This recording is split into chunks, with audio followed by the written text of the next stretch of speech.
আবু তোহা আদনানের বক্তৃতা শোনা যাবে কি যাবে না? আপনাদের তো রংপুরই বাসী নাকি? যদি কিছু বলি মারবেন না তো আবার? মনে রাখবেন, বক্তৃতা কার শোনা যাবে কার শোনা যাবে না, কার বই পড়া যাবে কার বই পড়া যাবে না, এটা নির্ভর করছে আপনি কতটুকু জানেন তার উপরে। কেন? আপনি সকলের বক্তৃতা শুনতে পারেন যদি আপনার এই পরিমাণে ইলম যোগ্যতা থাকে যে কোন বক্তা ঠিক বলছে কোনটা ভুল বলছে, নিজের ধরার যোগ্যতা থাকে, তাই সবার বক্তৃতা শুনতে পারবেন, সবার বই পড়তে পারবেন। কিন্তু আপনি নিজে পড়াশোনা করেন না, শুধু বক্তার বক্তৃতা থেকে যদি ইলম নিতে চান, ইসলাম জানতে চান, তাই সবার বক্তৃতা শোনা আপনার জন্য জায়েজ নয়। কথা বুঝতে পারছেন? এখন তৃতীয় পক্ষে একটা দল বেরিয়েছে, ওরা আবার বলছে আরে সবার বক্তৃতাই শুনবো, যার যতটুকু ভালো তার সেটা নিব, যেটা ভালো না সেটা বাদ দিয়ে দেবো। ভাই বলে কি বলে না, কথা বলেন না, এটা আপনার জন্য নয়। এই যে তৃতীয় যে নিয়মটা, যে বক্তার সবার বক্তৃতা শুনবো, যেটুক ভালো সেটা নিব, যতটুক ভালো না সেটুক বাদ দিয়ে দেবো, তো আপনি তো বড় বক্তা হওয়ার কথা। আপনি যদি ঠিক ভুল যদি বুঝতে পারেন, তাহলে আপনারই তো বড় বক্তা হওয়ার দরকার, আপনি তো একজন বড় আলেম হওয়ার দরকার, বা দরকার আছে না নাই? কথা বলেন। মনে রাখবেন, যেই বক্তার কাছ থেকে, যে লেখকের কাছ থেকে ঠিকও আসে ভুলও আসে, 50% ভালো কথা আছে, 50% খারাপ কথা আছে, এই বক্তার বক্তৃতা শোনা যাবে না। দলিল সূরা মাইদা খুলবে, আয়াত 14 এবং 15। আল্লাহ সুবহানাহু ওয়া তাআলা আসমানি গ্রন্থ 4খানা অবতীর্ণ করেছেন, তাওরাত, জবর, ইনজিল আর আল কোরআন। তাওরাত, জবর, ইনজিল বিকৃত কি বিকৃত নয়? কথা বলেন। তাওরাত, জবর, ইনজিল বিকৃত কি বিকৃত নয়? বিকৃত। তাওরাত, জবর, ইনজিল পৃথিবীতে এখন পাওয়া যায় কি যায় না? যায়, এখনো আছে, বিকৃত কিতাব, এখনো বিকৃত। এখন তাওরাত, জবর, ইনজিল কি সবই বাতিল? সব বাতিল নয়। ওখানে কি ভালো কথা নাই? ভালো কথাও আছে। পবিত্র কোরআন আরাফ 157 নম্বর আয়াতে আল্লাহ বলে দিয়েছেন তাওরাতের মধ্যে নবীর ভবিষ্যৎবাণী আছে, তাওরাতের মধ্যে তাওহীদ আছে, এখনো আছে। মানে তাওরাতের কিছু অংশ বিকৃত হয়েছে আর কিছু অংশ ভালো আছে। এখন এই জন্য কি সবাই এখন তাওরাত পড়তে পারবেন? কথা বলেন। তাওরাত সবার জন্য পড়া জায়েজ হবে না। কেন? ভালো আছে খারাপ আছে, ওখানে জ্ঞান আপনি নিতে পারবেন না। যারা আলেম মুহাক্কিক, যাদের তাওহীদের জ্ঞান আছে, যে ইসলামী শরিয়া জানে, তারা তাওরাত, জবর, ইনজিল পড়বে, সাধারণ আম মানুষের জন্য নয়। এটাই দলিল। যেসব বক্তার কাছে ভালো কথা আসে, খারাপ কথাও আসে, ঠিকও আসে, ভুলও আসে, তাদের বক্তৃতা সাধারণ মানুষের জন্য শোনা জায়েজ হবে না, তো আলেমদের জন্য শোনা জায়েজ।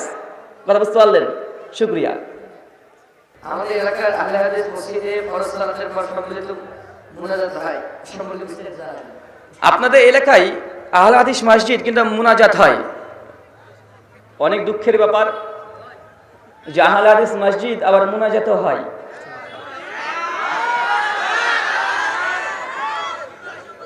বাংলাদেশে দীর্ঘদিন যাবত ধরে আমরা বলে আসছি যে ফরজ নামাজের পরে পাবন্দি সহকারে কন্টিনিউয়াসলি প্রতিদিন ইমাম সাহেব হাত তুলবেন, পিছনে মুক্তাদিরা হাত তুলবেন, ইমাম সাহেব দোয়া পড়বেন, মুক্তাদের পেছন থেকে আমিন আমিন বলবেন। এই ফর্মুলাতে কোরআন হাদিস থেকে কোনো দলিল প্রমাণ নাই। এটা আল্লাহর নবীর জীবদ্দশাতে একবারও করেনি। মোল্লা আলী কারি হানাফি রাহিমাহুল্লাহ তার মিরকাত প্রথম খণ্ড 11 নম্বর পৃষ্ঠায় লিখেছে, আল্লাহ নবীর জীবদ্দশাতে 11,000 নামাজ পড়েছে। রাকাত কত? রাকাত 11,000 রাকাত। আল্লাহ নবী একদিনও তিনি ফরজ নামাজে পড়ে মুনাজাত করেনি। কিন্তু বাংলার মানুষ আবেগ প্রেমী, নামাজ পড়েছে, দোয়া না করলে কেমন দেখায়।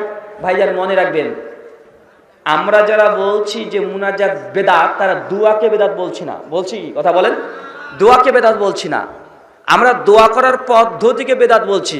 কোনটাকে? কথা বলেন। দোয়া করার পদ্ধতি। আমরা বলছি ফরজ নামাজের পরে দোয়া আছে, তবে হাত তোলার কথা নাই। কি বললাম? দোয়া আছে, হাত তোলার কথা নেই। দোয়া কোরআন হাদিস থেকে 3 কোয়ালিটির পাওয়া যায়। কয়টা কোয়ালিটি দোয়া করার? 3টা। এক, কিছু কিছু দোয়া আছে আপনি একা নিজে জিওয়া নড়ে নড়ে দোয়া পড়বেন, দোয়া হয়ে যাবে, এই জন্য হাত তোলার দরকার নেই, ইমামকে ডাকার প্রয়োজন নেই। প্রমাণ, মসজিদে ঢোকার দোয়া আছে না নাই? হাত তোলেন। ইমামকে ডাকেন। মসজিদ থেকে বের হওয়ার দোয়া আছে না নাই? হাত তোলেন। বাথরুম ঘরে ঢোকার দোয়া আছে না নাই? হাত তোলেন। বাথরুম থেকে বের হওয়ার দোয়া আছে না নাই? হাত তোলেন। পোশাক পরিধান দোয়া আছে না নাই? হাত তোলেন। গায়ে ওঠার দোয়া আছে না নাই? হাত তোলেন।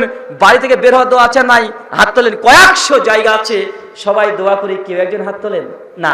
সবাই মুখ কি দ্বারা বলি হয়ে যায়। যখন স্ত্রীর কাছে যান, ফিজিক্যাল রিলেশনে শারীরিক সম্পর্ক করেন, সেই সময় দোয়া আছে না নাই? কারা কারা সেই সময় হাত তোলেন? যে হুজুর বলছে দোয়া মানে হাত তোলা আর এটা নিয়ে মারামারি করছে, তাকে বলবেন যে ওই হুজুরকে রাত্রি 12টার পরে ফোন দিবেন, হুজুর তাড়াতাড়ি বাড়ির পেছনে আসেন, খবর আছে। আপনি দোয়া পড়বেন, আমরা ভেতর থেকে স্বামী স্ত্রী আমিন আমিন বলবো, বাড়ির পেছনে দাঁড়ান। কারণ আপনি বলছেন দোয়া মানে হাত তুলতে হবে, হাত না তুলে নাকি দোয়া হয় না, তো আসেন প্রতিদিন রাত্রেবেলাতে এসে দোয়া করে দিয়ে যান। ভাইজান, দোয়া মানে হাত তোলা না। নবী যেখানে দোয়া হাত তুলে করেছে ওখানে করতে হবে, যেখানে করেনি করা যাবে না। এখন যদি বলেন ভাই হাত তুলে ক্ষতি বা কি রে ভাই, দোয়া করছি হাত তুলবো না, তো বাথরুম ঘরে ঢোকার আগে একটু হাত তুলে নিয়েন, তখন বুঝতে পারেন ক্ষতিটা কি। কেউ যদি করে বাথরুম ঘরে ঢোকার আগে হাত তুলে দোয়া করছে, মসজিদে ঢোকার আগে হাত তুলে দোয়া করছে, তাকে কি বলবেন, ওলি না শয়তান? এ আল্লাহর বুজুর্গ না শয়তান, কি বলেন? মানে মানুষ আবেগ দিয়ে ধর্মটাকে পালন করার চেষ্টা করছে। আল্লাহ সুবহানাহু ওয়া তাআলা বলছেন, মা আতাকুম রাসূলু ফাকুযু, নবী তোমাকে যতটুকু দিয়েছে তা গ্রহণ করো, যা দেয় নাই ওটাকে বাদ দিয়ে দাও। সূরা হাসর আয়াত নম্বর 7। কেন করতে যাচ্ছেন? আল্লাহ নবী করেনি। এখন হানাফি ভাইরাও ফতোয়া দিয়ে বলছে ফরজ নামাজের পরে মুনাজাত নাই, এটা বেদাত। হানাফিরা স্বীকার করছে। কিসের আপনি আহলে হাদিস? বাংলাদেশের সবচেয়ে আহলে হাদিসের বিরোধিতা যে ছেলেটা করে, তার আমি একটা নাম দিয়েছি, কিউট বয়। নাম কি? রেজাল করিম আবরার। আহলে হাদিসের সবচেয়ে বেশি বিরোধিতা করে, করে কি করে না? তার একটা বই আছে, আমি সঙ্গে নিয়ে ঘুরেও বেড়াচ্ছি, আপনি কিভাবে নামাজ পড়বেন। পেজ নাম্বার 159, 159 নম্বর পৃষ্ঠায় তিনি স্বীকার করে নিয়েছেন যে ফরজ নামাজের পরে হাত তুলে মোনাজাতের পক্ষে কোনো দলিল প্রমাণ নাই। তারা বলছে হাটহাজারী মাদ্রাসাতে এখনো মোনাজাত হয় না। হয় কথা বলেন? বাংলাদেশের অনেক হানাফি মসজিদে এখন মোনাজাত তুলে দিয়েছে, আর আপনি নাকি আহলে হাদিস। আসলে এই জন্য আহলে হাদিসকে মাঝে মধ্যে যখন বেদাতের বলে আহলে খবিস, মোটো খারাপ বলে না মনে হয়। কারণ এই আহলে হাদিসের মধ্যে কিছু কিছু আহলে খবিস আছে যারা দাবি করছে আহলে হাদিস, কিন্তু হাদিস অনুযায়ী আমল করছে না। আল্লাহ এদিকে তুমি হেদায়েতে কামেলা দান করো, সকলে পড়ি আমিন। আমরা জানি শুক্রবার কেউ মৃত্যুবরণ করলে সে কবরের আযাব থেকে রক্ষা পায়। সে কি শুধু শুক্রবারের জন্য রক্ষা পাবে, না কিয়ামত পর্যন্ত রক্ষা পাবে?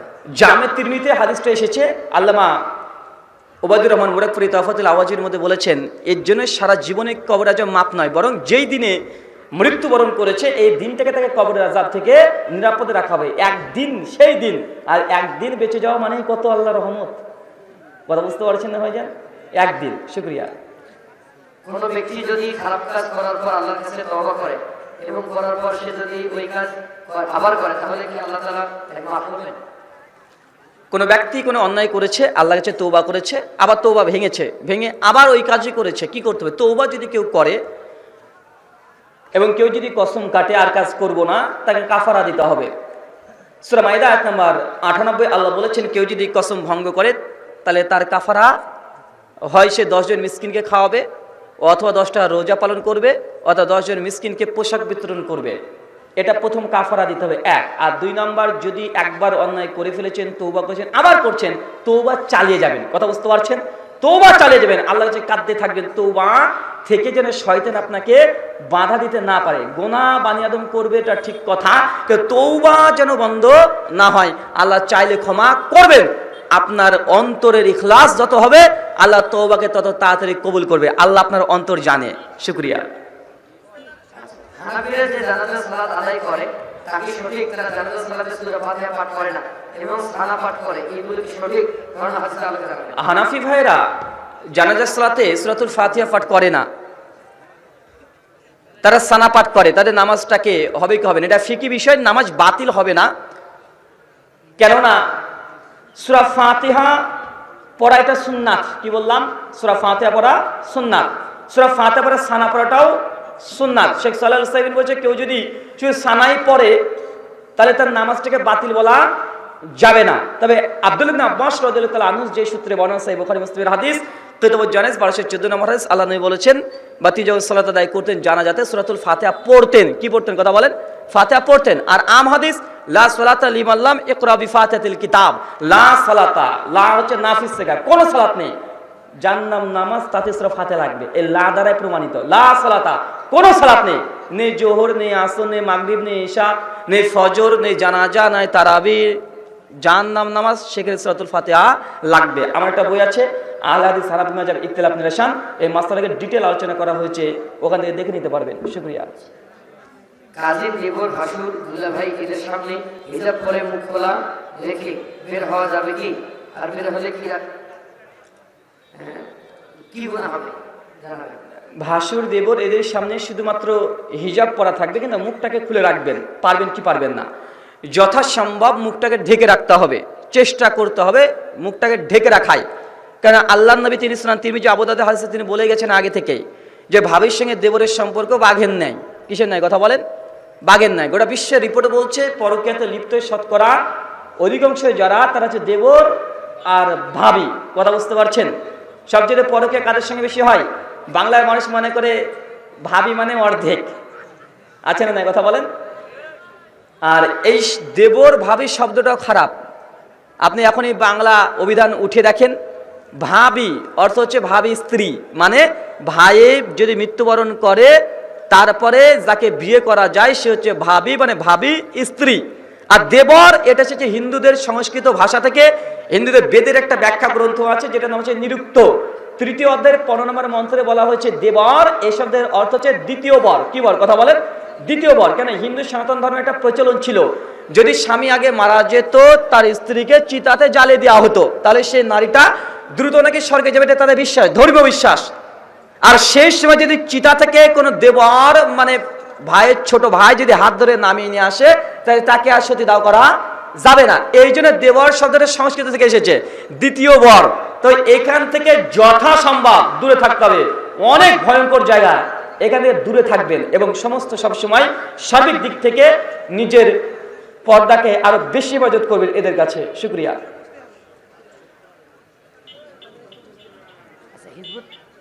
হিজবুত তাওহীদ নিয়ে আপনার মতামত কি? হিজবুত তাওহীদ নিয়ে আমাদের মতামত কি ভাই? এ বিষয়ে পরে আমাদের আলোচনা আছে। হিজবুত তাওহীদ ব্রাদার রাহুল হোসেন লেখেন 1.5 ঘন্টার আলোচনা আছে। আসলে কি হিজবুত তাওহীদ না বলে হিজবুত শয়তান বলা উচিত, কারণ তাদের যে আকীদা এবং তাদের যে মানহাজ এবং তারা যা প্রচার করছে, যে কেউ সাধারণ মানুষ যারা ইসলামিক পরিবারে জন্মগ্রহণ করছে তারা বুঝতে পারবে এদের যে ইসলামের দাওয়াত দিচ্ছে একদমই নোংরা। এবং তারা ইসলামকে তো ইসলাম বলে না, ইসলাম বলে। আর ইমামকে কি বলে? ইমাম। আর নামাজ পড়ে কি হবে? ডিজিটাল আল্লাহু আকবার, আছে না নাই? মানে আরবি ফৌজ। ভাই এগুলো একদম বাংলাদেশে গজিয়ে ওঠা একটা দল। ইসলাম মক্কার ইমামের জন্য যেটা ফরজ, বাংলাদেশের মানুষের জন্য সেটাই ফরজ। তো আপনার হিজবুত শুধু বাংলাদেশে আছে, পৃথিবীতে কোনো জায়গাতে আছে? কথা বলেন তো। এই দলটা যেটা নতুন দল, বিভ্রান্তিকর একটা দল, এটা বোঝাই যায়। হকপন্থী জামাত গোটা বিশ্বে থাকা চাই, কারণ ইসলাম এটা ইউনিভার্সাল, গোটা বিশ্ব জগতে থাকতে হবে। হিজবুত তো বাংলাদেশের ফ্যাক্টরি। জি। আমি জেলার পুরো একজন মেয়ে, পরিপূর্ণ পর্দার সহিত চলাফেরা করার চেষ্টা করি, কিন্তু আমার পরিবারের সদস্যদের পর্দার বুঝ না থাকায় আমি আজিমাতের উপর আমল করতে পারি না। এক্ষেত্রে রুখসাতের উপর আমল করার কতটুকু জায়েজ হবে? এটা খুব দুঃখজনক যে মেয়ে ইসলাম বুঝে নিয়েছে কিন্তু বাবা মা বুঝেনি। এক্ষেত্রে সে পর্দা পরিপূর্ণভাবে মেনটেন করতে চাচ্ছে, তো অনেক অংশে পারে না, বিশেষ করে বাড়ির মধ্যে। আর এটা অনেক বড় প্রবলেম, অনেক বড় প্রবলেম। এখানে পিতামাতাকে যথেষ্ট পর্যায়ে বুঝতে হবে এবং বুঝাতে হবে। প্রয়োজন হলে মসজিদের ইমাম সাহেব যিনি আছেন তার দ্বারা বোঝাতে হবে। এবং বাবা মাকে এখানে বোঝানো ছাড়া কোনো রাস্তা নাই। যতক্ষণ ইসলাম তাদেরকে বোঝাচ্ছেন ততক্ষণ পর্যন্ত এই সমস্যাকে সমাধান করা সম্ভব নয়। আর 2 নম্বর, আল্লাহর কাছে দোয়া করেন যে আল্লাহ আপনাকে যেন পূর্ণ হেফাজতে পর্দার সঙ্গে রাখার মতো ব্যবস্থা করে দেয়। এটা আল্লাহর কাছে দোয়া করেন, ইনশাআল্লাহ দোয়া করেন। আল্লাহ চাইলে আপনার যদি ইখলাস এবং নিয়ত যদি বিশুদ্ধ থাকে আল্লাহ কবুল করবেন, ইনশাআল্লাহ আল্লাহ কবুল করবে। লাশ কবরস্থ করার পরেই তো তার সওয়াল জবাব শুরু হয়, কিন্তু যারা আগুনে পুড়ে মারা যায় বা অন্যান্য প্রাকৃতিক দুর্যোগে মারা যাওয়ায় দাফন করা সম্ভব হয় না, সেক্ষেত্রে তাদের কি সওয়াল জবাব হয়? বোন প্রশ্ন করেছেন, যখনই কবরস্থ করে দেওয়া হয় সে সময় ফেরেশতারা এসে তাকে প্রশ্ন সওয়াল জবাব শুরু করে দেয়। তো যেসব মানুষগুলো যে বিমানে ছিল, ক্র্যাশ করেছে, বিমানটা মারাই গেছে, তার শরীরে কোনো চিহ্নই পাওয়া যায়নি, বা কাউকে বাগে খেয়ে নিয়েছে, কেউ পানির তলে পড়ে গেছে, কেউ আগুনে দাউ দাউ করে জ্বলে শেষ হয়ে গেছে, এর তো এখনো প্রশ্ন উত্তর কখন হয়? মনে হয় কবরকে বলা হয় বারজাখি জীবন। কি জীবন? বারজাক। এটা অদৃশ্য অন্তরাল। কবর বা বারজাক ওই যে গর্ত আছে এটা নয়, এটা আমাদের ভুল ধারণা। ওটা তো আপনার লাশটা থেকে যেন দুর্গন্ধ না আসে এই জন্য একটা ব্যবস্থা করা। আর আসলে কবর হচ্ছে মৃত্যুর পর একদম কিয়ামতের উত্থান পর্যন্ত যে সময় ওয়াক, এটা হচ্ছে কবর জীবন। এটা কি জীবন কথা বলেন? তাই এটা আপনি বাঘের পেটে থাকেন আর আগুনের মধ্যে থাকেন আর পানির তলাতে থাকেন আর যেখানে থাকেন না কেন ওইখানেই ফেরেশতা আপনার কাছে উপস্থিত হবে, আপনার রুহের সঙ্গে শরীর আবার ফেরত দেওয়া হবে, আপনাকে উঠে বসানো হবে। এটা কবরেই যে হবে এমনটা নয়। কবর মানে কি? বারজাখী জীবন। বারজাখী জীবন মানে এটা আপনি দেখতে পাবেন না। যেন আমরা জন্মের আগে কোথায় ছিলাম? রুহের জগতে ছিলাম। ছিলাম কি ছিলাম না? কথা বলেন। রুহের জগতে ট্রান্সফার হয়ে আমরা মাতৃগর্ভে চলে এসেছি, মাতৃগর্ভে থেকে দুনিয়ার জগতে এসেছি, দুনিয়া থেকে আবার ট্রান্সফার হচ্ছে কোথায়? আবার বারজাখী জীবন, যেটা আপনি দেখতে পাবেন না, ওটাকে বলা হয় কবর বা বারজাখী জীবন। ওখানে সওয়াল জবাব হবে। বিবাহ পড়ানো বাবদ মুসলিম কমিটি চুক্তি করা টাকা নেওয়ার সম্পর্কে কিছু বলুন। বিবাহ বাবদ মুসলিম কমিটি টাকা চুক্তি করে। বিবাহ বন্ধনের জন্য মসজিদ কমিটি যে চুক্তি করে, এটা যে সামাজিক সোশ্যাল ওয়ার্কিংয়ের জন্য হয়, যেন আমাদের মসজিদের উন্নতি কল্পের জন্য। আমাদের সমাজে যে কোনো বিবাহ হয় বা কোনো কিছু একটা ঘটে, তো আমরা 2000, 4000, 5000 টাকা, এটা ক্ষতিকর কিছু নয়। তবে মনে রাখবেন, যাদের দ্বারা সম্ভব নয় প্রেশার ক্রিয়েট করবেন না, কারণ এটা বাধ্যতামূলক নয়। যাদের সামর্থ্য আছে তারা দিক, সমস্যা নেই। কিন্তু যাদের সমস্যা নেই, এখন ওই টাকা দেওয়ার জন্য তাকে যদি এখন তার স্ত্রীর কানে দুল বিক্রি করতে হয়, এটা জুলুম হয়ে যাবে, কারণ এটা বাধ্যতামূলক নয়। শুক্রিয়া। ইসলামিক সিরিয়াল টিভিতে দেখা যাবে কি? সিরিয়াল, ইসলামী সিরিয়াল, ইসলামী সিরিয়াল দেখা যাবে কি যাবে না? এটা নেক্সট সূরাতে শয়তান, বুঝলেন না? ইসলামী সিরিয়াল দেখা মানে নেক্সট সূরাতে শয়তান। ওই সিরিয়ালে কি মেয়ে মানুষরা থাকে না? কতটুকু পর্দা করে, কত অংশে করে। আর যে ইসলামিক সিরিয়ালগুলো যেগুলো এখন হচ্ছে, তার অধিকাংশ ক্ষেত্রেই ইসলামিক এগুলো সিরিয়াল না, অধিকাংশ ক্ষেত্রে রূপক ঘটনাকে বর্ণনা করা হচ্ছে। ইউসুফ জুলেখার ঘটনা আছে না ভাই? গোটাটাই মিথ্যা কথা, সিংহভাগ ঘটনা মিথ্যা। মানুষ মনে করছে এটা ইসলাম, আছে না নাই? নবী মুসার জীবনী, নবী ঈসার জীবনী অধিকাংশ ইহুদি খ্রিস্টানরা তৈরি করেছে, অধিকাংশ। এখান থেকে জ্ঞান নেওয়ার দরকার নেই ভাইজান, বইপত্র আছে, একটু পড়াশোনা করেন। সিনেমা দেখে আপনাকে জ্ঞান অর্জন করতে হবে না। প্রতিদিন 2-4 পৃষ্ঠা হলে কোরআন মাজিদ পড়েন, ওই ঘটনাগুলো আপনি কোরআন থেকে বিশুদ্ধভাবে পেয়ে যাবেন। শুকরিয়া। মুসলিম ব্যতীত অন্য ধর্মের মানুষরা কি জান্নাতে যাবে? মুসলিম বাদ দিয়ে অন্য ধর্মের মানুষরা কি জান্নাতে যাবে? আল্লাহ বলছেন, ওয়া ইয়াবতাগি গায়রাল দীনান ফালা ইকবালা মিনহু ওয়া হুয়া ফিল আখিরাতি মিনাল খাসিরিন। যারা ইসলাম ছাড়া অন্য কোনো ধর্মকে গ্রহণ করেছে, তারা কিয়ামতের মাঠে তারা কেউ সাহায্যকারী হবে না, কেউ পারেও না, এবং তারা খাসিরিন, তারা ভ্রষ্টতার মধ্যে নিমজ্জিত হবে, মানে তারা জাহান্নামে যাবে। সূরা আলে ইমরান সূরা নম্বর 3 আয়াত নম্বর 85। আর এখান থেকে অনেকে কষ্ট পেতে পারেন যে আমরা তো সনাতনী হিন্দু দাদা, আমরা এত কাজ করছি, আমরা জান্নাতে যাব না। আপনার জান্নাতে না যাওয়ার কারণ আপনাদের তাওহীদ নেই, মানে আল্লাহর একত্ববাদে বিশ্বাসী না। 2 নম্বর, আপনার মূর্তি পূজা করছেন। করে কি করে না? কথা বলেন। ইসলাম বলছে মূর্তি পূজা হারাম, কেউ মূর্তি পূজা করলে সে কখনো জান্নাতে যেতে পারবে না। মুসলমানও যদি মূর্তি পূজা করে, তারপর নাম শুধু আব্দুল্লাহ থাকার কারণে জান্নাতে যেতে পারবে না। ঠিক একইভাবে হিন্দু দাদারাও যদি মূর্তি পূজা করে, ইসলাম অনুযায়ী তো তারা জান্নাতে যাবে না, এমনকি হিন্দু ধর্মগ্রন্থ অনুযায়ীও জান্নাতে যাবে না। হিন্দুদের একটা ধর্মগ্রন্থ আছে, নাম হচ্ছে শ্রীমদ্ ভাগবত গীতা, অধ্যায় নম্বর 9, শ্লোক নম্বর 23 এবং 24। কত বললাম? 23 এবং 24 মন্ত্র পড়ব। শ্লোক বলছে, ইয়া ওপি অন্য দেবতা ভক্তি জানন্তে শ্রদ্ধানি তাতে ওপি মম কুন্তে জানন্তে আবাদি পূর্বকামা। কি বুঝলেন? যে গভীর রাত্রে মৌলভী সাহেব ঠাকুর হয়ে গেল নাকি? শ্লোক বলছে, ইয়া ওপি অন্য দেবতা ভক্তি জানন্তে শ্রদ্ধানি তা। হে অর্জুন, যারা সত্য ঈশ্বরকে ছেড়ে দিয়ে অন্য দেবতা অন্য দেব দেবতার উপাসনা করে, তে অপি মম বকন্তে জানান্তাবাদী পূর্বকাম, তারা যে উপাসনা করছে, আরাধনা গুণকীর্তন জপ তপ করছে, এগুলো ঈশ্বর কখনোই গ্রহণ করবে না, এরা মোক্ষ কখনো লাভ করতে পারবে না। মানে যারা এক ঈশ্বরকে বাদ দিয়ে অনেক দেবতা উপাসনা করে, গীতা বলছে, তারা কখনো স্বর্গরাজ্যে প্রবেশ করতে পারবে না। শ্রীমদ্ ভাগবত গীতা অধ্যায় 7 শ্লোক নম্বর 20, ওইখানে বলছে, তামো নাস্তে নাস্তে তজ্ঞনাহ প্রপদান্তেন দেবতাহ তাম তাম নিয়ামনাস্ত প্রকৃতি নিয়তশয়া। অর্জুন, যাদের বিচার বুদ্ধি কেড়ে নিয়েছে জাগতিক আকাঙ্ক্ষা, এইসব মানুষরা ঈশ্বরকে ছেড়ে দিয়ে তারা প্রকৃতির উপাসনা করছে। মানে প্রকৃতি থেকে তৈরি করা বিভিন্ন জিনিসগুলো মূর্তি কি দিয়ে তৈরি হয়? কথা বলেন। প্রকৃতি থেকে তৈরি করা হয়। যজুর্বেদ অধ্যায় নম্বর 32 মন্ত্র 3 সে বলছে, নাতাস্তি প্রতিমাস্তি এসানা মহাজ্ঞসাহা। যিনি ঈশ্বর, তার কোনো প্রতিমা নেই। কেন আপনি প্রতিমা করেছেন? যজুর্বেদ ওদের 40 মন্ত্র 8 এবং 9 আধ্যাত্মা প্রবিশান্তি সম্ভূতি মুপাসতে ততভুই এব ততভু সম্ভূতাম নম্রতা। তারা অন্ধকারে প্রবেশ করছে, নরকে প্রবেশ করছে। আধ্যাত্মা মানে অন্ধকারে, প্রবিশান্তি মানে প্রবেশ করছে অসম্মতি, যারা প্রকৃতির ম্যাটেরিয়াল নিয়ে যারা উপাসনা করে তারা নরকে প্রবেশ করছে। মানে হিন্দু ধর্মগ্রন্থ অনুযায়ীও যদি আপনি মূর্তি পূজা করেন, ঈশ্বরকে বাদ দিয়ে অনেক ঈশ্বর উপাসনা করেন, আপনি নরকে যাবেন। ইসলাম অনুযায়ী তো যাবেনই। শুকরিয়া। নামাজে জামাতের সাথে যখন চুপি চুপি সূরা ফাতিহা পড়তে হয়, মাঝে মাঝে এমন হয় যে মুক্তাদির 2-1 রাকাত বাকি থাকতে ইমাম সাহেব রুকুতে চলে যান, সেক্ষেত্রে মুক্তাদি মূল কথা, রুকু পেলে রাকাত গণনা করবেন কি করবেন না। মনে করেন রুকু পেলে রাকাত গণনা না করাটাই উত্তম। কি বললাম? শুধু রুকু পেয়েছেন, সূরা ফাতিহা পাননি, ওয়াক্ত পাননি, সময় পাননি, ওই রাকাত থেকে রাকাত গণনা করবেন না। কথা বুঝতে পারছেন? আবু হুরায়রা, আবু সাইদ খুদরি, দুইজন সাহাবী তার রাকাত গণনা করতেন না। জুজুল কিরাত ফি সালাত, হাদিস না 205 এবং 209 সহিহ সনদে বর্ণনা আছে। ইমাম বাইহাকি, ইমাম বুখারী তারাও এই মত পোষণ করেছেন রুকু পেলে রাকাত গণনা করার দরকার নেই। কিন্তু কেউ যদি গণনা করে ওটা জায়েজ, কিন্তু উত্তম কোনটা? গণনা না করাটা। শুকরিয়া। আমার স্ত্রী কোনো প্রকার টাকা বা জমি না নিয়ে মহারণার টাকা আমাকে মাফ করে দিয়েছে, তাতে কি আমার যাবে? আপনার স্ত্রীকে আপনি মোহরানা দিয়েছেন, আপনার স্ত্রী অনেক উদার, আপনাকে সে টাকাটা দিয়ে দিয়েছে। মেয়েরা পাগল, এ টাটকা পাগল, টাকা কখনো কাউকে দেয় রে বাবা। এমনিতে স্বামীরা খুব চিটিংবাজ, বিয়ের দিনে গর্ব করে বলবে আমার 5 লাখ টাকা মোহরানা, রাত্রিবেলাটা ঢুকে বলবে যে 5 লাখ টাকা দিতে পারবো না, হাত পা ধরে পড়ে আছে। বিয়ের প্রথম দিন পরে পা ধরে পড়ে আছে, বা আছে না নাই কথা বলেন?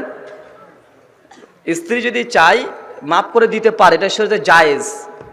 আর যে মোহরানার টাকা, এটা স্ত্রীরই হক, সে নিজের কাজে ব্যবহার করতে পারে, ওর বাপ মাকেও দিয়ে দিতে পারে। কথা বুঝতে পারছেন? ওর টাকা যাকে ইচ্ছে তাকে দিতে পারে, যদি স্বামীকে দিতে চাই দিতে পারে। তো এখানে উদারতা দেখানোর দরকার নেই, টাকাটা রেখে দেন। আমি পরামর্শ দেবো মেয়েদেরকে টাকা দিয়ে না স্বামীকে, এটা কাছে রেখে দেন, সোনা কিনে গলায় পরেন দরকার হয়। শুকরিয়া। আমি একজন ব্যবসায়ী, বাজার থেকে যাওয়ার পর আমার স্ত্রী, মা ও স্ত্রী উভয় আমার কাছে অভিযোগ করে, আমি বুঝতে পারি না যে কোনটা স্ত্রী ঠিক না মা ঠিক, সেক্ষেত্রে আমার করণীয় কি?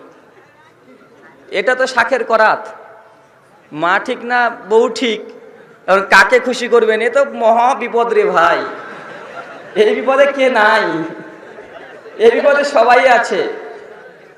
এইখানে খুব স্পর্শকাতর।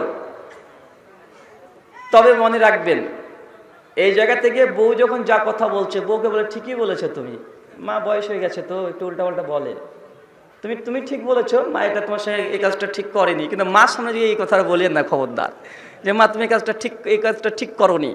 আর বউ যেটা বলছে, আপনি যদি উল্টো তাকে বোঝাতে যান, উল্টো বলতে যান, তাহলে ঘরে আগুন জ্বলবে। তাই ও একটু কম বুঝে, একটু মনে রাখবেন, একটু কম বুঝে।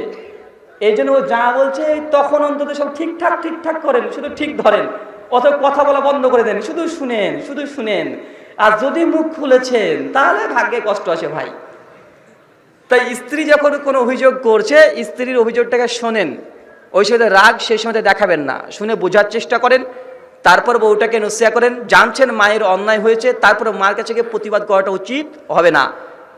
নাসে হাদিস না 3104, মায়ের পায়ের নিচে জান্নাত। আর স্ত্রীর কাছে যদি আপনি খুশি না হন, স্ত্রী যদি আপনার ব্যাপারে ভালো সার্টিফিকেট না দেন, তো আপনি ভালো পুরুষ না। সুনান তিরমিজি 2124 নম্বর হাদিস। দুই দিক থেকে বিপদে পুরুষ মানুষরা অনেক ভয়ঙ্কর বিপদে পড়ে আছে। তাই এখানে বউটাকে বুঝাতে হবে, রাগ দেখাবেন না, মার কাছে গিয়েও রাগ দেখাবেন না, আর বুঝার চেষ্টা করেন। স্ত্রীকে বুঝতে হবে যে স্ত্রী কোন মানসিকতার। স্বামী যদি স্ত্রীর মানসিকতা বুঝতে না পারে, তো তাকে কন্ট্রোল করতে পারবেন না। কথা বুঝতে পারছেন? এবং দেখেন সে কিসে খুশি হয়। ও যদি শুধু অভিযোগ বলে যদি ক্ষান্ত হয়ে যায়, ঠান্ডা হয়ে যায়, তো অভিযোগ করুক, শুনেন ভাই। শুকরিয়া। একটা দ্রব্য দুই পক্ষ দাম কষাকষি করতে চলতেছে, তাতে তৃতীয় পক্ষে লোক কথা বলা যাবে কি জানতে চাই। একটা দ্রব্য, মোবাইলটা আমি বললাম মোবাইলটা বিক্রি করব, কেউ নেবেন? একজন বলে 5,000 টাকা, আরেকজন বলছে 7,000 টাকা। এখন 5-7 হাজার ক্রেতা এবং বিক্রেতা যদি চূড়ান্ত করে দেয় যে হ্যাঁ 7,000 টাকা দিয়ে মোবাইল নেব, আর আমি বললাম হ্যাঁ বিক্রি করে দিলাম, এরপর টাকা হয়ে গেছে তার মাল, ও চাইলে বিক্রি করতে পারবে, আমি ফার্স্ট পার্টটা বিক্রি করতে পারবো না। কথা বুঝতে পারছেন? কিন্তু যতক্ষণ না বিক্রেতা ফাইনাল সিদ্ধান্ত দিয়ে দিল যে না আমি এটাকে রাজি হয়ে গেলাম, ততক্ষণ দাম উঠতে পারে। কথা বুঝতে পারছেন? দাম উঠতে পারে, সর্বশেষ দামটা তখন যেটা সেটা নিতে পারবেন। আল্লাহ নবী বলেছেন একটা দাম যদি হয়ে যায় তারপরে দ্বিতীয় দাম আর করা যাবে না। এর অর্থ এটা ফাইনাল হয়ে যাওয়ার পর দেওয়া যাবে না। এটা সহিহ বুখারীর একদম ক্রয় বিক্রয় অধ্যায়ের 4th হাদিসটা পড়বেন, বর্ণনা আছে। অনেকে গরু মহিষ এবং ঘোড়া দিয়ে ইনকাম করে, সেটা কি জায়েজ? গরু ঘোড়া এবং মহিষ গরু মানে চালিয়ে, গরু ঘোড়া এগুলো চালিয়ে আমরা অনেকে ইনকাম করি, মানে ক্ষেত খামারে কাজে লাগে। এটা জায়েজ কি জায়েজ না? এটা জায়েজ, না জায়েজে কিচ্ছু নেই এখানে। ক্ষেত খামার না, মানে অনেক সময় গাড়ি বয়ে গাড়ি বয়ে চালাচ্ছেন, মানে তাদেরকে যদি কোনো গাড়ির ব্যবহার করেন ততক্ষণ পর্যন্ত বৈধ। সেই মুসলিম 1988 নম্বর হাদিস পশু পাখির অধিকার অধ্যায়ে আল্লাহ নবী বলেছেন যে সব প্রাণীগুলো আছে তাকে অতিরিক্ত বোঝা চাপায়ও না। যতক্ষণ পর্যন্ত বোঝা নেওয়ার সামর্থ্য আছে, জুলুম করছেন না, ততক্ষণ পর্যন্ত তাকে দিয়ে আপনি মাল টানাতে পারেন। কিন্তু অতিরিক্ত বোঝা চাপিয়ে দিলে এই পশুর উপরে জুলুম করলেন। কথা বুঝতে পারছেন?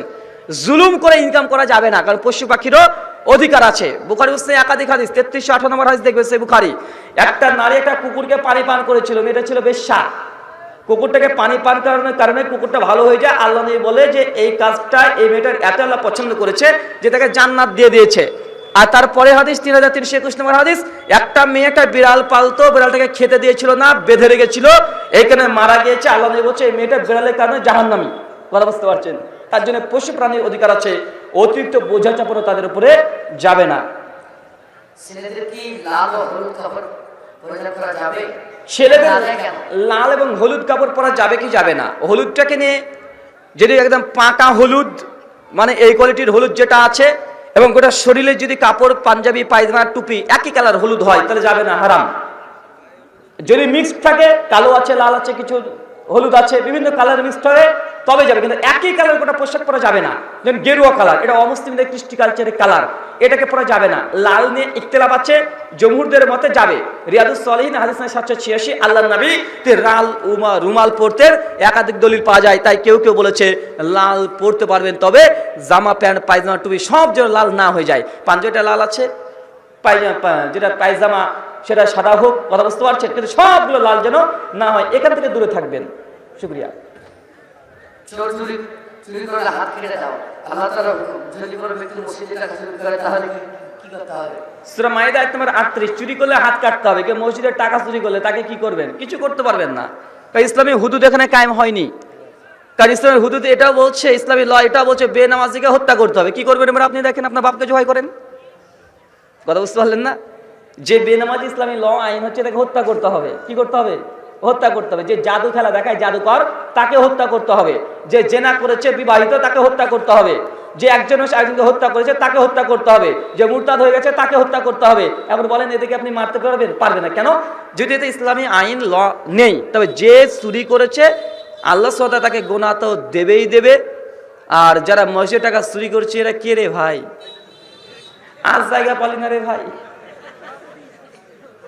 আবার আপনি সভাপতি বলে চিৎকার করেন রে ভাই। মনে রাখবেন। আর আপনাদের একটা প্রবণতা আছে, যারা দায়িত্বশীল তাদের ভুলগুলো বেশি ধরে মানুষ, কিন্তু আপনি দায়িত্ব নিলে আপনিও ঠিক থাকতে পারবেন না। আর মিথ্যা অপবাদ দিলে 40 বেত্রাঘাত, এটা মনে রাখবেন। ইসলামী ল মিথ্যা অপবাদ দিলে কি কথা বলেন? 40 বেত্রাঘাত। প্রমাণ যতক্ষণ না চূড়ান্ত হচ্ছে ততক্ষণ প্রতি ইসলামী ল কাউকে অভিযোগ করতে আপনি পারবেন না, কেন সেটা সন্দেহ হবে। আর সন্দেহ সূরা হুজুরাত আয়াত নম্বর 12 আল্লাহ সুবহানাহু ওয়া তাআলা নিষেধ করেছেন। আল্লাহু আ'লাম বিসওয়াব। একজন তাবিজ ব্যবসায়ী তাবিজ বিক্রি করে চলেন, কিন্তু মসজিদের ইমাম আবার ওই তাবিজ দিয়ে মানুষ সুস্থ হয়, সেক্ষেত্রে কারণ ওই ইমাম চলবে কিনা? তাবিজ বিক্রেতা তাবিজ বিক্রি করে মানুষ সুস্থ হয়, ওই তাবিজ থেকে ইনকাম করে। এই মসজিদে ইমামতি করলে ইমাম হবে কি হবে না? ও যদি তাবিজ বিক্রি করে আর তাবিজ যদি কোরআনের আয়াত দিয়ে হয় তাহলে এটা হারাম। কি বললাম কথা বলেন? কোরআনের আয়াত দিয়ে তাবিজ দেওয়া হারাম। আর কোরআন ব্যতীত অন্য কিছু দিয়ে যদি তাবিজ দেয় এটা হচ্ছে শিরক। কি বললাম? আমরা অনেক অংশে বলে ফেলি তাবিজ মানে শিরক। তাবিজ মানে শিরক না, তাবিজের দুটো ভাগ। একটা কোরআনের আয়াত দিয়ে তাবিজ দেওয়া, এটা হারাম। আর কোরআন বাদ দিয়ে অন্য কিছু দিয়ে এই 1 2 3 4 সংখ্যা লিখে দেয়, নকশা টেনে দেয়, গাছগোছালি দিয়ে দিচ্ছে, এগুলো হচ্ছে শিরক। কারণ আল্লাহ নবী ওই হাদিস মান তাওয়াল্লাকা তাইমাতান ফাকাদ আশরাক, যে ব্যক্তি তাবিজ ঝোলালো এ ব্যক্তি শিরক করলো। এই তাবিজ কোরআন ব্যতীত অন্য তাবিজ। এখন ওই ব্যক্তি যদি কোরআনের আয়াত দিয়ে তাবিজ দেয় তাহলে সে হারাম কাজ করছে, সে ফাসিক। এর পিছনে নামাজ যদি পড়েন, সেই বুখারী 594 নম্বর হাদিসের অধীনে বাব আছে, হাসান বাসরি ফতোয়া আছে এবং বুখারী ফতোয়া আছে, ফাসিক এবং বিদাতীদের পিছনে নামাজ পড়া জায়েজ। কথা বুঝতে পারলেন? কিন্তু কেউ যদি শিরিক করে, এটা মুকাফফারা পর্যন্ত পৌঁছে যায়, শিরিককারীর পিছনে নামাজ হবে না। এখন কোরআন বাদ দিয়ে অন্য কিছু দিয়ে তাবিজ দিয়ে যদি মানুষটা ভালো হয়ে যায়, তারপরে তার পিছনে নামাজ পড়া যাবে না। কিন্তু কোরআনের আয়াত দিয়ে তাবিজ দিলে যাবে, কেন? সে ফাসিক। কোরআনের তাবিজ দেওয়া এটা হারাম। শুকরিয়া। আমাদের এলাকায় সুদের ফ্যাক্টরি বিভিন্নভাবে সুদ সুদ আদায় করে, সুদের থেকে উদ্বুদ্ধ করে, সুদের নামে লাগিয়েছে এবং কেউ কিছু বলতে পারে না। সেক্ষেত্রে ইসলামের করণীয় কি? ইসলামিক করণে কিছুই নাই। সুদের ভয়াবহতা পবিত্র কোরআন সূরা বাকারা আয়াত নম্বর 275, যে জেনে বুঝে সুদ খাচ্ছে সে আল্লাহ এবং নবীর বিরুদ্ধে যুদ্ধ ঘোষণা করেছে। এটা আল্লাহর কোরআনের আয়াত। সুনান তিরমিজি, আবু দাউদের হাদিস, কেউ যদি জেনে বুঝে 1 টাকা সুদ খায়, মায়ের সঙ্গে জেনা করলে যত পাপ তত পাপ করছে। এখন আপনারা সচেতন, সে যত উদ্বুদ্ধ করুক, আপনি কেন খাবেন? কথা বলেন, আপনি কেন খাবেন? উনি যদি উদ্বুদ্ধও করে, আপনাদের এখানে যাওয়া যাবে না। মনে রাখবেন যে সুদ যদি জেনে বুঝে 1 টাকা সুদ খান, মায়ের সঙ্গে জেনা করলে যত পাপ তত পাপ হচ্ছে। এই হাদিসের উপরে আমল করেন, নবীর কথার উপর আমল করেন। কে কি করলো এটা দেখে আপনার লাভ নেই, কারণ শয়তান সবসময় ওয়াসওয়াসা দিবে। এটাই তো পরীক্ষা আপনার কাছে, এটাই তো পরীক্ষা। মদের বোতলও আসবে, দুধের বোতলও আসবে। এখন কোনটা খাবেন এটা আপনার ব্যাপার। এটা হচ্ছে তাকদীর, এটা হচ্ছে পরীক্ষা। আল্লাহ এইভাবে আপনাকে পরীক্ষা করবে, ফিতনার মধ্যে ফেলে দিয়ে। শুকরিয়া। কোরআন তেলাওয়াতের সময় আগে অনেকেই বাধ্যগতভাবে দরুদ পাঠ করে বা এটা সমাজে ব্যাপকভাবে প্রচলিত। একটি বই পড়েছি, এটা বেদাত। কোরআন তেলাওয়াতের পূর্বে কি দরুদ পড়া উচিত? পবিত্র কোরআন পড়ার আগে কি দুরূদ পড়া উচিত? এই মর্মে কোনো দলিল প্রমাণ নেই, পড়া যাবে না। বিশেষ ঘোষণা, বইগুলো এখন যা নিতে যাচ্ছেন তারা বাদিক থেকে, স্টেজের বাদিক থেকে বইগুলো নিতে পারবেন। জি, দ্রুত শেষ করে, অনেক কথা হয়ে গেছে। এরপরে আমাদের সমাজে সকালবেলা উঠে ভোরের আজানের আগে দরুদ পাঠ করে তারপর আজান শুরু করে। এই ব্যাপারে আপনি কি বলবেন? মসজিদের মাইক থেকে কোনো রকমের আজান ব্যতীত অন্য কিছু ঘোষণা করা যাবে না। মসজিদের মাইক থেকে শুধু আজান ছাড়া অন্য কিছু ঘোষণা করা যাবে না। মানুষ যদি মারা যায় তবুও সেটা মসজিদের মাইক থেকে ঘোষণা করা যাবে না। সুনান তিরমিজি 986 নম্বর হাদিস, আল্লাহ নবী বলেছেন, মৃত ব্যক্তির প্রচার ঘোষণা করা এটা নিষেধ, এটা জাহেলি রীতি।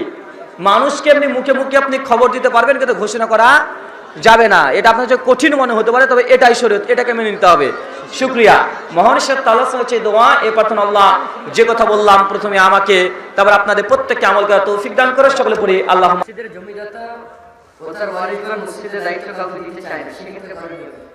মসজিদের যিনি জমি দিয়েছেন, নিজের মধ্যে কর্তৃত্ব রাখার চেষ্টা করছেন, তিনি অন্য কাউকে দায়িত্ব দিতে চাচ্ছেন না। মনে রাখবেন, দায়িত্ব কাছে রাখা খুব কঠিন।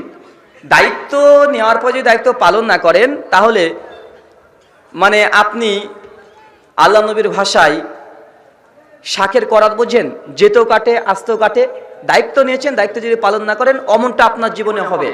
আর যারা দায়িত্বশীল তাদেরকে দায়িত্ব ছেড়ে দেন। ইসলামী ল বলছে, কেউ যদি দায়িত্ব চেয়ে নেয় তাকে দায়িত্ব দেওয়া যাবে না। আল্লাহ নবী কাছে এসে বলছে, ইয়া রাসূলুল্লাহ, আমাকে ওই দায়িত্ব দেন না। আল্লাহ নবী বলছেন যে দায়িত্ব চাই তাকে দায়িত্ব দেওয়া যাবে না। কথা বুঝতে পারছেন? আমাদের আকুল অনুরোধ, মসজিদ যারা দায়িত্বশীল হবে, আল্লাহ সুবহানাহু পবিত্র কোনো কিছু ক্রাইটেরিয়া বর্ণনা করেছে। সূরা তওবা আয়াত নম্বর 18, তারা প্রতিদিন 5 ওয়াক্ত সালাত আদায় করবে। এবং আপনার মসজিদের মেম্বার ওই জুমা ছাড়া দেখাই যায় না, ওকে আছে না নাই? কথা বলেন। সহসভাপতি আছে, ও মাঝেতে মাগরিবে আসে, মাঝেতে জুমাতে আসে, আছে না নাই? আর যিনি ক্যাশিয়ার, ও বছরে একবারই দেখা যায় ওকে, বছরে একবার দুবার, ঈদের দিন, আছে না নাই? ভাই, এইভাবে মসজিদ চলবে না। এই মসজিদ কিয়ামতের মাঠে আপনি দায়িত্ব নিয়েছেন, কিন্তু মসজিদে সিজদা করেন নাই, আপনার বিরুদ্ধে মসজিদ প্রতিবাদ করে আপনার বিরুদ্ধে সেদিন কিয়ামতের মাঠে দাঁড়িয়ে পড়বে। তাই মসজিদের দায়িত্ব যারা যোগ্যতা সম্পন্ন তাদেরকে দিয়ে দেন, দায়িত্ব কাছে রাখেন না। খুব কঠিন কাজ, দায়িত্ব পালন করা খুব কঠিন। পালন করলে গ্রামের মানুষ আপনাকে অপমান অপদস্থ করবে, আর পালন যদি না করেন তাহলে আল্লাহর কাছে আপনি ধরা পড়ে যাবেন। শুকরিয়া। জি ভাইজান। জেনে শুনে বুঝে একজন হারাম ব্যবসায়ী সুদখোর ঘুষখোর ব্যক্তিকে মসজিদের সভাপতি পদে দেওয়া যাবে কিনা? একই ব্যাপার হয়ে গেল। জেনে বুঝে সুদখোর ঘুষখোরকে মসজিদের দায়িত্বশীল করা যাবে কি যাবে না? আল্লাহ সুবহানাহু ওয়া তাআলা বলে দিয়েছেন, সূরা তওবা আয়াত নম্বর 18 তে বলে দিলাম, যে সে আল্লাহকে ভয় করে ঈমান থেকে কঠোর 5 ওয়াক্ত সালাত আদায় করবে, এগুলোকে দায়িত্বশীল বানাতে হবে। এখন এলাকাতে যদি নামাজি হয় 4 জন, আর মসজিদের টোটাল লাগবে এখন 15 জন, এখন কি করবেন বলেন? এখন মদখোর মাতালগুলোকে ঢোকাতে হচ্ছে, নাহলে মসজিদ বন্ধ হয়ে যাবে। তাই নাইমার চেয়ে কানামামাই ভালো। জি, মসজিদের ইমামের দায়িত্ব কি শুধু খুতবা দেয়া? মসজিদের ইমামের কাজকে শুধু খুতবা দেওয়া না, মসজিদের ইমামের সমস্ত দায়িত্ব আরে সমাজকে যত রকমের কুসংস্কার আছে, ধর্মীয় জ্ঞান আলোচনা করা, মানুষের কোনো দেখভাল করা, মানুষের বিপদ আপদে পাশে থাকা, সবগুলো দায়িত্ব ইমাম সাহেবের আছে। তবে ইমাম সাহেবকে যদি 6,000 টাকা বেতন দেন আর যদি বলেন গোটা গ্রামের দায়িত্ব তাকে চাপিয়ে দেবো, তাহলে এই ইমামের উপরে জুলুম করা হবে। কেন ইমামরা খারাপ হয়ে যায়, নষ্ট হয়ে যায় আমাদের সমাজবাসীর জন্য। কারণ বেতন দেবে 6,000 আর ডিউটি করে নেবে 24 ঘন্টা, হবে কথা বলেন? ওরা তো বলছিল আছে। এই জন্য ইমামের বেতন বাড়ান, দায়িত্ব তাকে দিয়ে দেন, ইমাম সাহেব মাসে আপনাকে 20,000 টাকা বেতন দেবো, আমাদের গোটা এলাকার দায়িত্ব আপনার। দেখেন তো গোটা সমাজকে পরিবর্তন করা যায় কি যায় না? যায়। শুকরিয়া। মসজিদের জমিদাতা এলাকার মানুষের অনুমতি ছাড়াই মসজিদের নাম পরিবর্তন করতে পারবে কি? মসজিদের যিনি জমিদাতা তিনি মসজিদের নাম পরিবর্তন করতে চাচ্ছেন, যদি গোটা সামাজিক, মসজিদ কোনো ব্যক্তি পৈতৃক সম্পত্তি নয়, মনে রাখবেন। কেউ একবার করে যদি দান করে যদি আবার যেখানে দাবি খাটায়, আল্লাহ নবী সাল্লাল্লাহু ইবনে মাজাহ হাদিস না 2529 বলছে ওই ব্যক্তি যে দান করে খোটা দেয়, দান করে দায়িত্ব নেওয়ার চেষ্টা করে, এই ব্যক্তি কুকুরের ভূমি খাওয়ার নাই, মানে ভূমি করে আবার খাচ্ছে। তাই এখানে বেশি মাতব্বরি করা যাবে না। জমি দিয়েছেন সমাজকে, সামাজিক ভাবে যে সিদ্ধান্ত হবে এটাই চূড়ান্ত, ব্যক্তিকেন্দ্রিক মসজিদ নয়। শুকরিয়া। একই কোয়ালিটির প্রশ্ন করার দরকার নেই।